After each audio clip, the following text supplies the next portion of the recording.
Hello everybody, my name is Ilya. And my name is Tyler. Together we make up Kovray, a couple that loves to play board games. And we also love stargazing. Well, we haven't truly been stargazing. Yeah, because stupid light pollution. No, there's a lot of opportunity to see the stars out here. Stupid light pollution. Not a problem where we live. Well, today we're going to be doing a review of the brand new upcoming Starry Night Sky. Boom, boom, boom! Now, Starry Night Sky is designed by Emma Larkins and published by Buffalo Games, who provided this review copy for us. In Starry Night Sky, you'll explore the wonders of the night sky. As you stare into the beautiful stars, you'll be mapping out different constellations. But be careful, you're not the only one who is mapping out these constellations, so you'll have to try and time it right so that you can capitalize on discovering the whole constellation. You'll have to use your baby telescope. Baby telescope. Well, let's give you a quick overview of how to play. As always, you'll begin with setup. You'll first prepare the main board based on your player count and place a bag of stars and exploration cards within reach of all players. Each player will then receive a player board, 3 stars randomly drawn from the bag, a telescope and a scoring marker, and 3 myth cards, which are goals you'll keep secret from other players. You'll place your telescope and scoring marker on the main board, choose a first player, and you're now ready to play. In Starry Night Sky, you'll work to score the most points by exploring the wonders of the night sky, mapping constellations, and contributing to myths along the way. If you end up scoring the most points, you'll be named the best astronomer. This game is played in turns. Each turn has 2 parts, gather and explore. In the gather phase, you'll first draw 3 stars, 1 for each of your star pools. The maximum capacity for each star pool is 4. If you have 4 in any of your star pools at the start of your turn, you'll simply draw less stars. After drawing your stars, you'll assign each star to a different star pool of your choice and end the gather phase by drawing an exploration card. These are challenges you can complete throughout the game to score additional points. You're now ready to explore. You'll first move your telescope to a different constellation. The constellation must be moved to following the stellar path and can be either partially mapped or undiscovered. Constellations that have been fully mapped and the star space may be used to travel through as free movement. If you're the first player to discover a constellation, you will take the leftmost discovery marker from the night track and place it on the constellation. You will also immediately score the corresponding points of the discovery marker as shown on the top of the main board. It's now time to map the constellation by placing your stars. You'll choose one of your star pools and place as many stars as you wish, matching the constellation you're on now. After placing stars, you'll score 1 point per star placed that turn. Now, if you move to a partially mapped constellation, you have the opportunity to explore a second time this turn. You'll simply repeat the explore process, moving your telescope, placing stars, and collecting any corresponding points. Now, as a reminder, at any point during your turn, if you've completed an exploration goal, you'll score the points and discard your exploration goal. Once you completed the gather phase, your turn is over and the next player may go. You'll keep playing until the last discovery marker is removed. At that point, you'll ensure that everyone has had equal turns and you're now ready for final scoring. You'll reveal your myth cards. If both constellations on your cards have been fully mapped, you'll add the points at the bottom of your myth cards to your final score. At this point, you'll compare the scores and the player with the most points wins. Will you discover the most constellations and score yourself the most points? There's a lot of stars out there. There are a lot of stars out there. More than this game shows. Expansion. What if the board just keeps growing and it's just like a football field and we're all just placing stars? The time becomes like an hour and a half. Every like it just grows. Because it grows by like every year section. That's it. Well, we always start this off with comparables. Mm-hmm. What does this game compare to? And I guess I can go first. Yes, please. So for me, this was like I was trying to find of like a game that you get instant gratification points or like traveling, but I kept coming back to Ticket to Ride. Because I think the approachability of this game, it definitely reminds me of a game I could have picked up right at the very start of our board game journey. Because I love the theme, the night sky and the constellations. Very quirky constellations too. But that whole point of placing stars, trying to...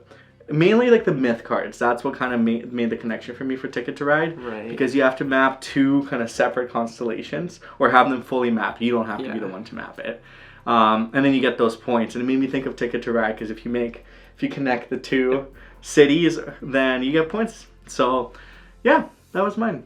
No, I like that one. Mine is maybe a stretch, I think. I don't know. It's Vivid Memories.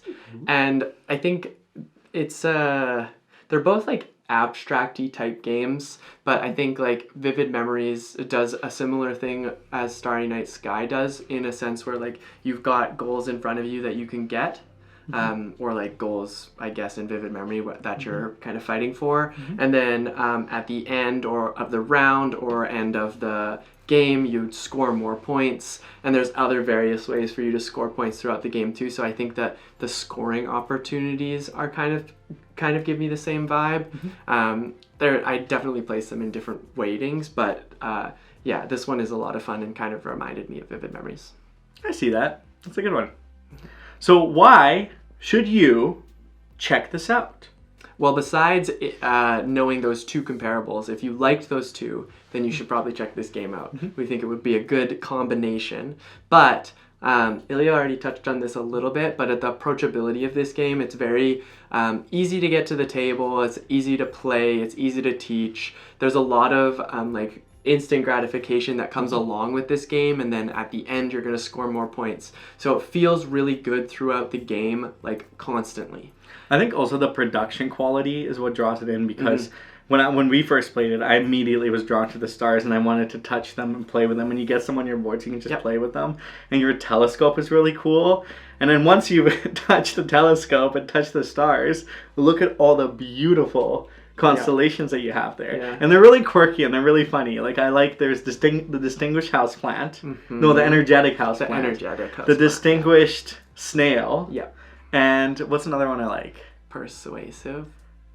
Oh, is it the persuasive otter or peculiar otter. It has an otter in it. Peculiar otter. There's persuasive turtle. That's what it is. Persuasive turtle. I think there's a constellation on this board that like resonates with probably anybody. You'll make a connection, and I think that's really great about there's the a loose table scarf. presence. It's just a scarf that's floating out in the universe. Yeah, who knew? So yeah, I think that kind of ties it back to that approachability. Is you can feel connected to the game, that even if you're learning in this game is very easy as well, because you're essentially moving your telescope, placing your stars, getting stars, getting exploration goals. So it's very kind of cyclical, and everyone does a very similar thing. And as the board begins to grow, it's just magical.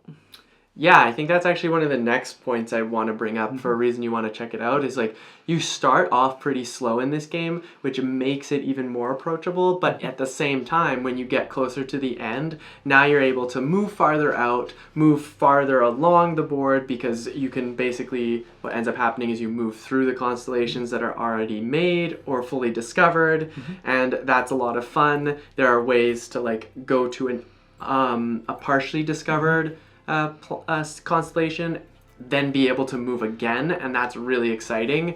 So there's that little bit of like one-off combo, because it is restricted to like a one-time thing, but it is a lot of fun to have that like, I completed another one, so I'm going to go to this other constellation and maybe even complete that one. So it can get you a lot of points. Exactly. I think that's the last thing I'll mention is the points. Instant gratification. Yeah. Every turn you're scoring points. It's almost I don't think it's impossible to not score a point on your turn, because you have to place a star. Yeah, I wonder. Because to move to a constellation, you have to place a star. So if you place a star, you score a point. So every turn you are scoring points. Yeah.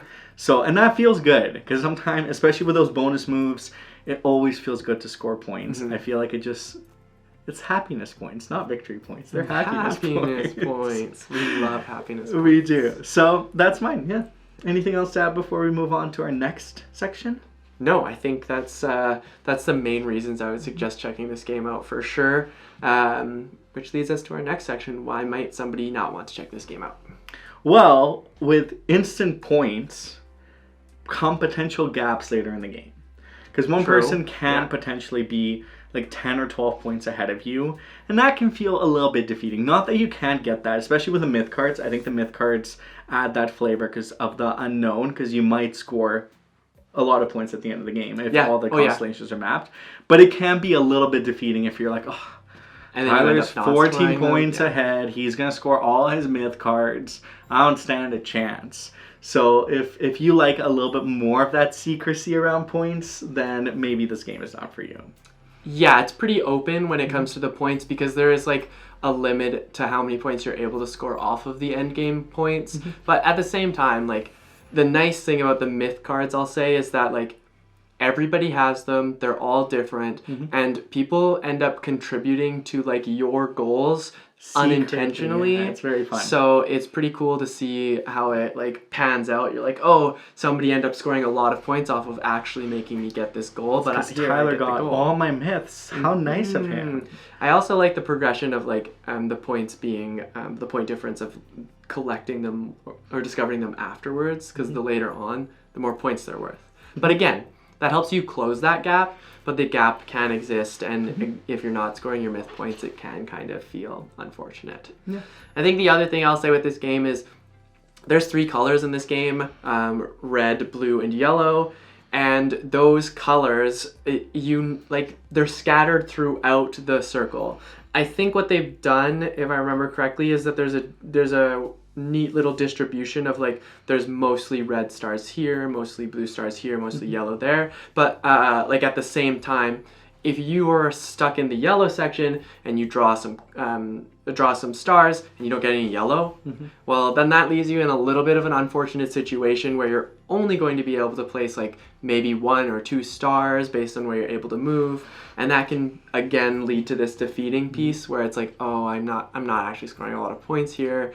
But be patient. I guess if you're not that patient, then this game also might not be for you. Yeah, I've definitely been there where I'm like, all I need is 1 blue star. If I draw a blue star, I'm fine. And I didn't. I was like, no. Yeah. But I think if you don't enjoy that adaptability too, because it's a little bit of strategic thinking of where is each star going to go to best maximize each of your pools. If that's maybe something that you're not into, then this game may not be for you as well. Yeah, it is a bit of a tight management game, especially when it comes to those instant goals that you can score too, because some of them are very, very strategic in the way that your pools are set up. So you've got to also think about capitalizing on those, because if you don't want to miss out on those opportunities. They're solid amounts of points. Take advantage of every step of your turn. Exactly. And don't forget that you can discard and get another one. But at the end of all of this, basically what we're trying to say is that there are certain scoring opportunities that you do take advantage of. If you aren't taking advantage of them, it can feel a little defeating. And for that reason, you might not want to check this one out. But overall, what do we think of Starry Night Sky? I keep on hitting the box and making it wobble. Wobble. So that everybody can see the fantastic glare that is happening. So it's intentional. Yeah, that's totally intentional. But it's a really fun game. I really like it. It's got this like tight resource management, like goal-seeking type style that's going on. But it's not too difficult. It's very approachable, very easy to teach. It gets done in like 30 to 40 minutes. So you can play one and then move to a heavier game, play it again if you really enjoyed the experience, or if you just want to play it again, why not? But yeah, good experience. I agree. There's a lot to love about this game. Emma also designed a ban on all artichokes. And I think that game has just won everybody over. And I think this is another kind of step up in introducing more people to the game. Because a lot of people really like astronomy, the stars. They're curious about the galaxies. And this is such a friendly way to explore that. Yeah. To get instant gratification. So fun star. There's a lot of reasons this game is great at the table. Exactly. So if any of this really vibed with you, definitely check this out. Because hopefully you like it as much as we do. Exactly. Yep. Well, for our question of the day... Ooh. I've got one. If you could name a constellation, what would it be? I feel like mine has already been stolen here because I would probably go with like a peculiar otter. Ooh. Well, give an otter another adjective. Otter. The obvious otter. Why not? And is it just like this? Yeah. And it's actually like it's the twin of the peculiar one because the peculiar one's like kind of tucked away. I think mine would be the teardrop of a refrigerator. It'd be like the Little Dipper, except it's attached to this Big Dipper, but the Big Dipper is a fridge. Yeah, I like it. Sure. I like the abstracts. That's why I'm really drawn to this game, because all of them are so fun to explore. Yeah. So what would you call your constellation? What would it We'd be? love to hear Let in us the know. comments down below. And if you enjoyed our video, make sure to give that thumbs up, hit that subscribe button, leave us a comment asking any questions or if there's any feedback that you have. Telling us your experience about Starry Night Sky if you've played it already. Do you have a baby telescope or do you have a big telescope? Wow, that's Do you have a telescope? amazing if you do. That's super cool. Very cool. Well, thank you so much for watching and we hope you have a wonderful rest of your day. We'll see you in the next one. Bye!